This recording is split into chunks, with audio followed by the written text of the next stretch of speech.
more and more the coaches are getting just extremely excited about Caleb Williams.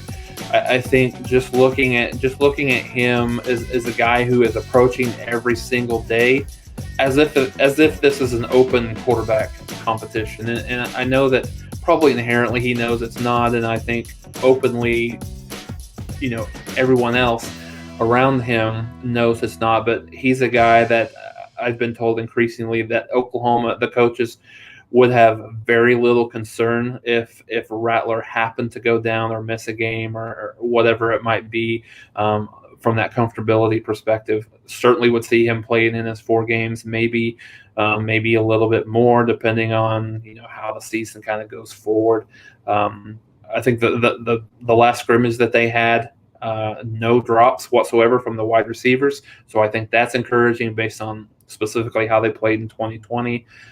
I think there's a lot of good battles. Riley even specifically talked about it in terms of offensive line versus defensive line, and he was very kind of poignant in his comments, Mark, when he had talked about a couple of years ago when we would look at offensive line versus defensive line, there was a huge talent disparity between what Oklahoma had historically on the offensive line and the defensive line. And he said last year was starting to be, not necessarily the case. And this year, he said the battle has just been, really exciting when they're ready to go, when they're when they're motivated, when they're on their game. Both sides, there's been a lot of good battles. The first couple of scrimmages they've seen the offense kind of take control a little bit early on, and then the defense kind of rallies and kind of shuts them down a little bit more towards the end of the scrimmages and the practice. So I think that's a good sign on both sides of the ball, honestly. So I think they're happy with their 5 that they've got on the offensive line. I think they've got about 8 or 9 total that they feel comfortable playing.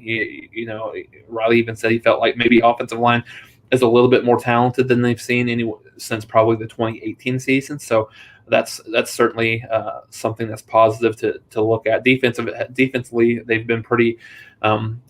I think they've been pretty consistent, pretty stout. I still feel like they've got that 10 to 14 kids in terms of the defensive line that they'll probably play. I'm not sure if they'll get to the 14 mark, but I think they've got 10 that are really solid.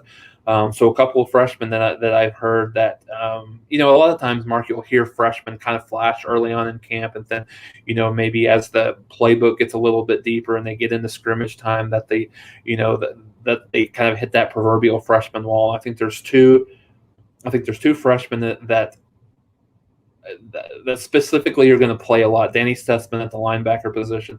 Wouldn't be surprised from people that I've talked to if he actually even starts, which is incredible. I think he's really kind of in the mold of a Teddy Lehman, Rocky Kalmus type of linebacker for Oklahoma. So certainly he'll be in the 2 deep if he's not a starter. But, we talked a little bit about this earlier. Billy Bowman, everything that I've heard says that he's grabbed that starting nickel spot. And I think one of the things that's very interesting for him coming in as a true freshman, being able to start in a swing position for Oklahoma, that's something that Alex Grinch and his defense asks his nickelback to do a lot. So I think for him to go in and grab that job as a true freshman, kind of speaks dividends to him, specifically the talent upgrade that Oklahoma's had, not only in the secondary, but overall across across that. And I think Jeremiah Cradell's been a little bit banged up, through fall, so he's taken a little bit of an advantage of that. But I think, everything that he'll be a factor not only at the nickelback, but I think he'll probably be a factor in returning kicks as well.